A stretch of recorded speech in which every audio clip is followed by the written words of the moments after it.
падение цен на нефть на них никак не влияет.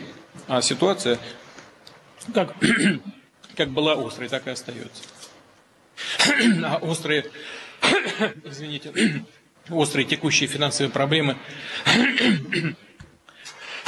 есть. Я прошу обязательно учесть этот аспект. В целом обращаю внимание, сейчас нужно сделать все, чтобы регионам не пришлось для покрытия дефицитов, для погашения бюджетных